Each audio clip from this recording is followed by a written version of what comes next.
కాళ్ళు కడుక్కొని వస్తానని ఇంతసేపు చేస్తున్నారంటమ్మా. స్టోర్ రూమ్ దగ్గర ఏం చేస్తున్నారు? ఇంతకీ మా వెధవులు మీ కాళ్ళు ఎక్కడ కడుక్కోవాలో చూపించలేదా? చూపించాను నాన్నమ్మా, కాళ్ళు కడుక్కున్నాము. మరి ఎందుకు ఇంత ఆలస్యం అయింది? అక్కడ స్టోర్ రూమ్ దగ్గర ఏం చేస్తున్నారు? పాపం, మన కళ్ళు గప్పి ఇంట్లోకి వచ్చిన పావుని కాపాడడానికి వెళ్ళినట్టున్నారమ్మా.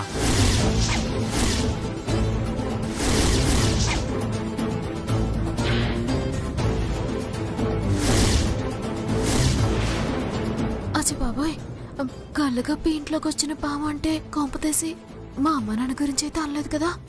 ఓహో, రాత్రి ఓ పాము గదిలో దూరిందన్నావు. ఆ పాము గురించేనా నువ్వు చెప్పేది? అవును బామ్మగారు, మేము కాళ్ళు కడుక్కుంటుంటే మీ పని వాళ్ళు పాము పట్టే అతన్ని తీసుకొచ్చారు. అంతలోపే ఆ పాము గదిలో నుంచి బయటికి వెళ్ళిపోయింది. ఆ విషయం పాములు పట్టేవాడికి చెప్పి ఆ గడ్డిలో చూస్తున్నాం, మీరు వచ్చారు, మేము వచ్చేసాం. అంటే ఆ పామును పట్టుకోలేదా మీరు? పావును పట్టుకోవడానికి పావులోని పిలిపించానమ్మా. కానీ ఈలోపే చిట్టెమ్మ రవిలు వాడిని వెనక్కి పంపించేశారు. అయితే ఏంట్లే, నేను ఏ పాము కోసమైతే వెతుకుతున్నానో అదే పాము నన్ను వెతుక్కుంటూ నా ఇంట్లోకి వచ్చినట్టుంది.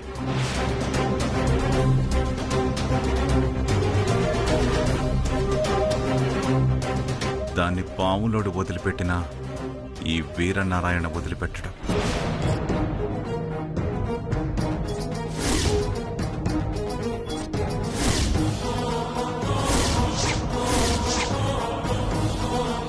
దేవుడా, అంటే ఇందాక వీరనారాయణ బాబాయ్ చెప్పింది పాము గురించి కాదు, ఇంట్లోకి వచ్చిన మా అమ్మ నాన్న గురించి అన్నమాట.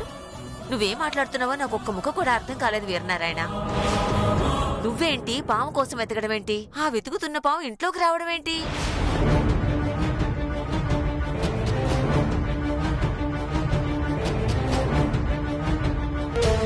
అమ్మా, గతంలో మనం ఆ పాము వల్ల ఎన్ని ఇబ్బందులు పడ్డామో మర్చిపోయావా? నేనెందుకు మర్చిపోతాన్రా, నాకు బాగా గుర్తుంది. మరైతే ఎందుకు వదిలేశావు? గది తలుపులు తెరవాలి కదా.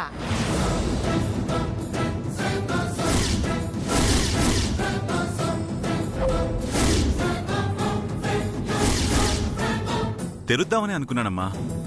యువతల చిట్టెమ్మని రవిచంద్రని హోమం దగ్గర కూర్చోబెట్టాలి కదా, అందుకే వచ్చాను. వీళ్ళు ఇలా పూజలో కూర్చోగానే నేను అలా వెళ్ళి ఆ గది తలుపులు తెరుస్తాను.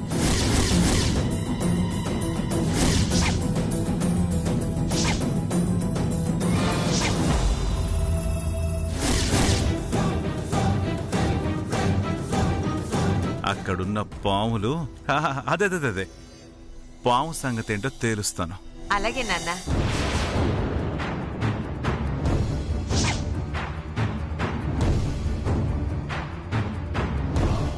చిట్టమ్మా, నువ్వేంటి అంత కంగారు పడిపోతున్నావు? మొహానికి ఆ చెమట్లేమిటి? అచ్చి బాబాయ్, బాబాయ్ మాటలకి నా కోళ్ళంతా చెమటలు పట్టేశాయి. అంటే హోమగుండం బాగా వేడిగా ఉంది కదా నాన్నమ్మా, అందుకే చెమటలు పట్టేశాయి. హోమగుండం ఇంకా వెలిగించలేదు కదమ్మా, నీకప్పుడే చెమటలు పట్టేసేయా?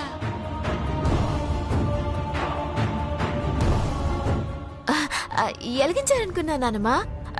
బావా రాకోసందామా? రండి, అలా కూర్చోండి.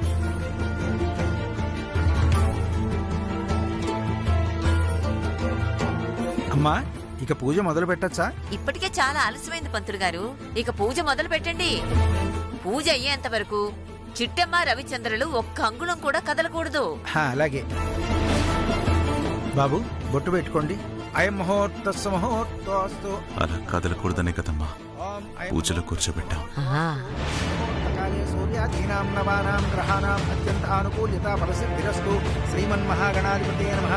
ఓం గురుర్బ్రహ్మ గురుర్విష్ణు గురుదేవో మహేశ్వరః గురుస్సాక్షాత్ పరబ్రహ్మ తస్మై శ్రీ గురవే నమః.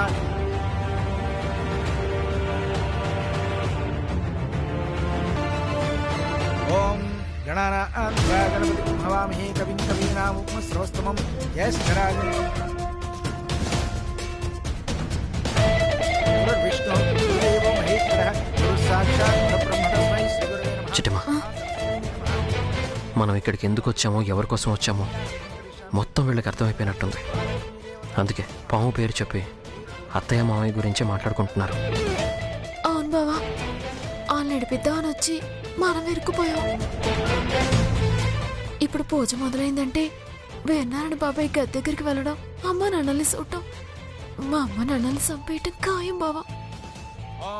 చిట్టమ్మా, పూజలో కూర్చున్నప్పుడు మాట్లాడకూడదమ్మా. ధ్యాసంతా మీ అమ్మా నాన్నల మీద కాదు.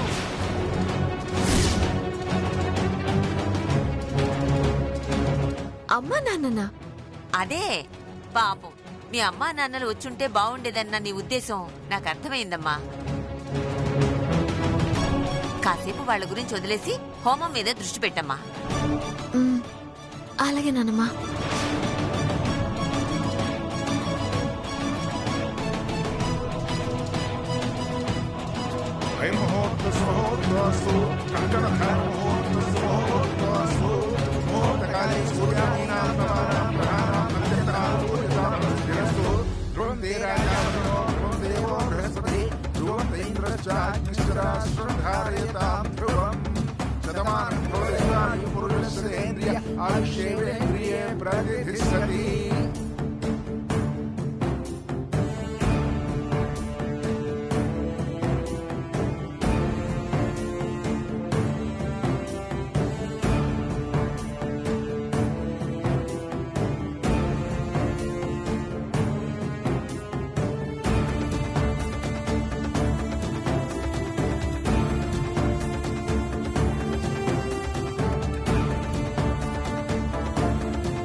అమ్మా, నేను వెళ్ళి ఆ గస్సంగ తిండి చూసొస్తాను.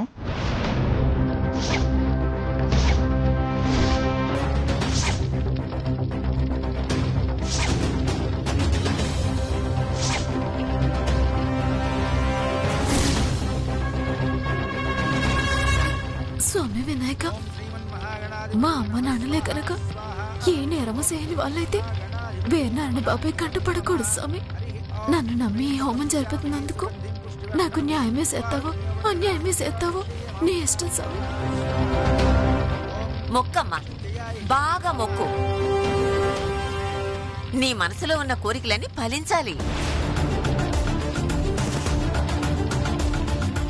అవును స్వామి, నా భక్తే నిజమైతే, మా అమ్మ నాన్నే సత్యవంతులైతే, నువ్వు ఏదో ఒక రూపంలో వచ్చి వేర్నారాయణ బాబాయ్ ఆ గద్దె దగ్గరికి వెళ్లకుండా నువ్వే ఆపాలి స్వామి, నువ్వే ఆపాలి.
నమస్కారం వీరనారాయణ గారు.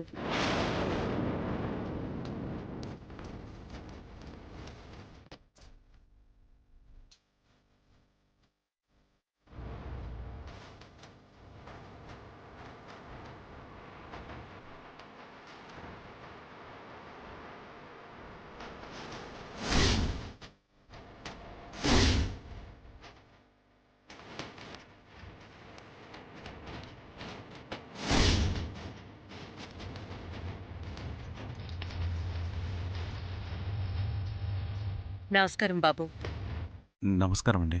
మీరు నా పేరు వాసిరెడ్డి భవాని. చిట్టమ్మకి బాగా దగ్గర బంధువుని. ఓ అలాగా, రండి. రెండండి అని ఇలాగే నిలబడ్డారే?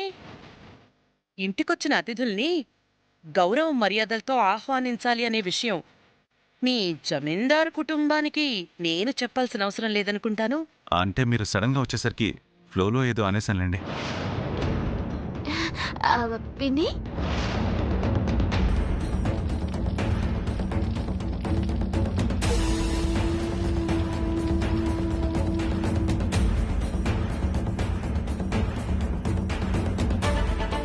స్వామి, నువ్వున్నా స్వామి.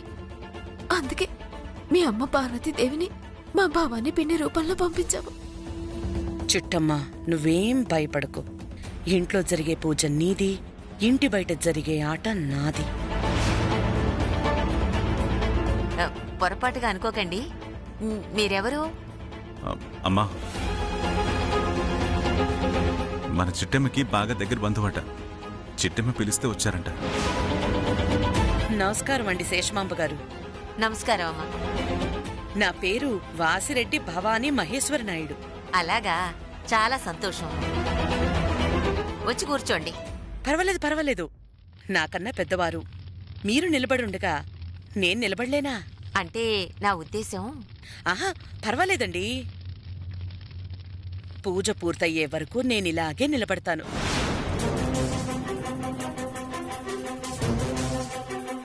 ఈవిడంటే సడన్ గా ఎంట్రీ ఇచ్చింది. అసలు నిజంగా చిట్టమ్మకి చుట్టమేనా లేక చిట్టమ్మే కావాలని పిలిపించిందా?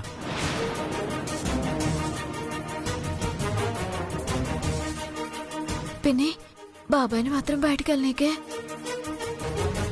గడప దాటి బయటికెళ్తే నా పేరు భవానీయే కాదమ్మా.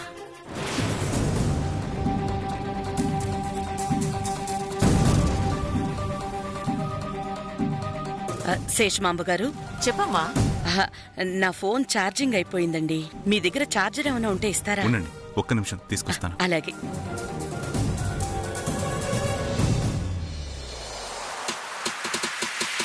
ఒరే గుత్తి అత్తలి, ఇద్దరు ఇలా రండి. ఏంటమ్మా పిలిచారు? మన అదృష్టం కొద్దీ చిట్టెమ్మ బయటికెళ్ళింది. ఆ లతని మీరు తీసుకెళ్లిపోవడానికి ఇదే మంచి సమయం. ఇంకొక్క క్షణం కూడా ఆలోచించకుండా ఆ లతని ఇక్కడి నుంచి తీసుకెళ్లిపోండి.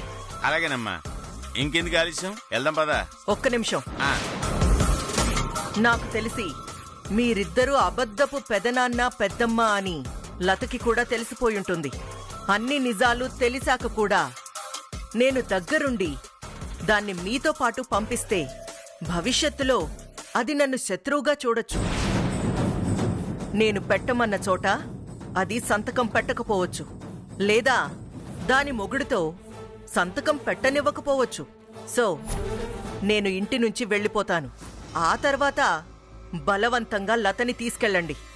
మీరుండగా తీసుకెళ్లడమే కష్టమమ్మా. అలాంటిది మీరు లేకుండా లత మాతో వస్తుందంటారా? రాకపోతే జుట్టు పట్టుకొని తీసుకెళ్ళిపోండి. అలాగేనమ్మా, మీరింత హామీ ఇచ్చాక మేమెందుకు వదిలిపెడతాం? పద వెళ్దాం. ఓకే, వెళ్దాం రా. ఏయ్, ఎవరి చేయి పట్టుకున్నావో తెలుసా?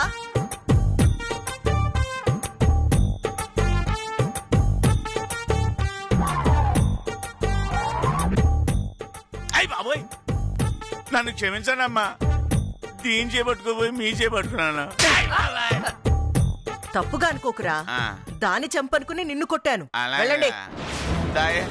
అదురా.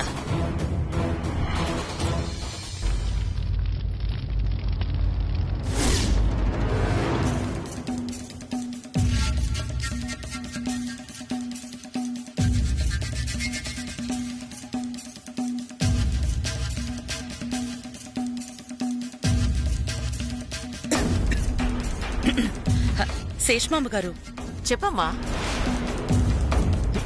బాగా దాహంగా ఉంది, కాస్త మంచినీళ్ళు ఇస్తారా? అలాగే అమ్మా. ఈవిడేంటి వచ్చి రాగానే ఏదో ఈ ఇంటి యజమానిలాగా నాకు నా కొడుక్కి పనులు చెప్పేస్తుంది. శేషమామ గారు, దయచేసి నన్ను తిట్టుకోకండి. అబ్బే, నేనేం తిట్టుకోవట్లేదమ్మా. నన్ను తిట్టుకున్నా పర్వాలేదు, నాకు కాస్త మంచినీళ్ళు తెచ్చివ్వండమ్మా. అలాగే తల్లి.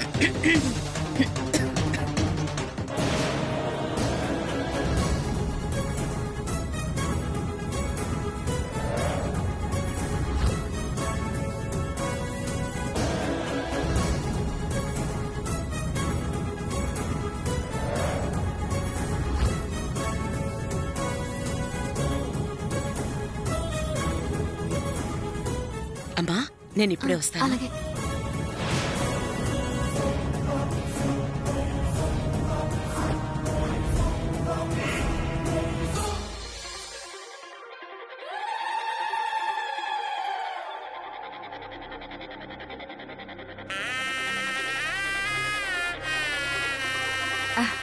అమ్మా లత, ఏంటి పెద్ద ఛీ, ఈ దరిద్రపతి నాకు పెద్దమ్మేంటి? ఏంటండి? అదేంటమ్మా నిన్నటిదాకా పెద్దమ్మా పెద్దమ్మా అన్నావు, ఇప్పుడేంటి ఏంటండి అంటున్నావు? నాతో పెద్దమ్మని పిలిపించుకునే అర్హత నీకు లేదే. పోనీలేవే, నిన్నేమైనా ఏమీ అందా? నన్నేమైనా యారా అందా? ఏమండేను కదా అంది. మరోలే అనుకోకమ్మ లత, మన దుబాయ్ ప్లేట్ టైం అవుతుంది, నువ్వు బయలుదేరితే వెళ్ళిపోదాం. దుబాయ్కా? ఇప్పుడా? నేను రాను. అదేంటమ్మా, నీకోసమే కదా అన్ని వేల రూపాయలు ఖర్చు పెట్టి టికెట్లు బుక్ చేశాం. ఇప్పుడు రానంటే ఎలా అమ్మా? పైగా నువ్వు రానంటే కాంతమ్మ గారు ఊరుకోరమ్మా, ప్రాణాలు తీసేస్తారు. ఎవరివి? నీవమ్మా. కానీ మా చిట్టెమ్మక్క లేనప్పుడు తీసుకెళ్తే ఆవిడొచ్చి మీ ప్రాణాలు తీసేస్తుంది. చిట్టమ్మ చిట్టమ్మ చిట్టమ్మ, ఎవరి చిట్టమ్మ? 2 లారీల జనం తీసుకెళ్లి వేసేద్దాం. ఏడ్చావులే, ఆపు. చూడమ్మా లత, ఇలా మారం చేస్తే ఎలా తల్లి? నిన్నటిదాకా అంటే నువ్వు నడవలేకపోయావు కాబట్టి ఆగాం. ఇప్పుడు ఎలాగూ నడుస్తున్నావుగా, నా మాట విని వెళ్దాం పదమ్మా. మా చిట్టెమ్మక్క లేకుండా నేను రాను. ఏంటే అడుగుతుంటే బెట్టు చేస్తున్నావు? నిన్ను మీరు నన్ను కొట్టినా చంపినా సరే నేను మాత్రం దుబాయ్కి రాను. రావా? ఆదిలక్ష్మి,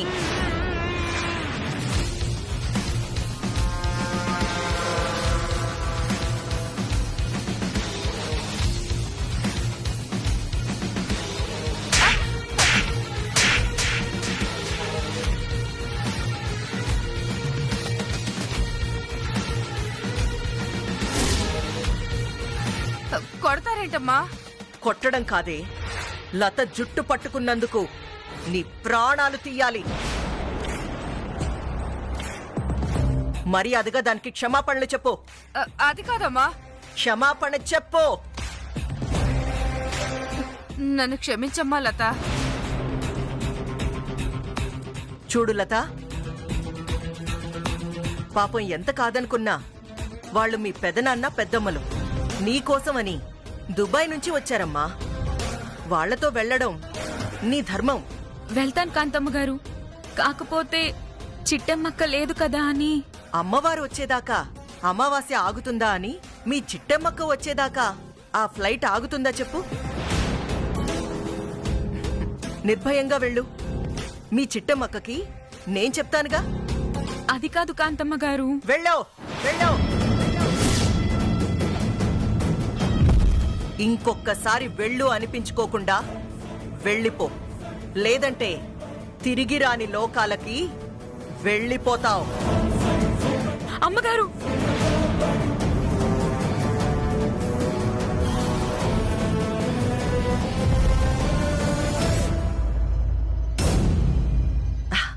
అని అంటాననుకున్నావా అమ్మా? అస్సలన్నమ్మా.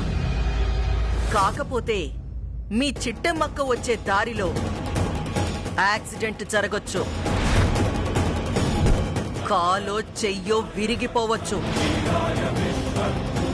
లేదంటే కళ్ళు పోయి గుడ్డిదైపోవచ్చు. ఇవన్నీ జరగకుండా ఉండాలంటే నువ్వు సంతోషంగా దుబాయ్కి వెళ్ళిపోవాలి. అంత దూరం ఎందుకులేండి, మా చిట్టెమ్మక్క 10 కాలాల పాటు చల్లగా ఉండాలి. నేను ఇప్పుడే వీళ్లతో పాటు దుబాయ్కి వెళ్తానండి. Very good. వెళ్ళి రెడీ అయ్యిరా. అలాగే అమ్మగారు, ఇప్పుడే వెళ్ళి డ్రెస్ మార్చుకొని వచ్చేస్తాను.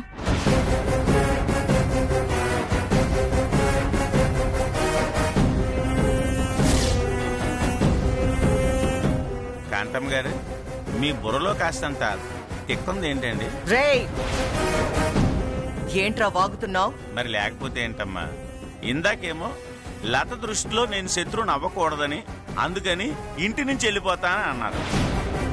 ఇప్పుడేమో మధ్యలో ఎంట్రీ ఇచ్చేసి దాన్ని బెదిరించి బ్లాక్ మెయిలింగ్ చేశారు. మీరు మాకు అస్సలు అర్థం కావట్లేదమ్మా.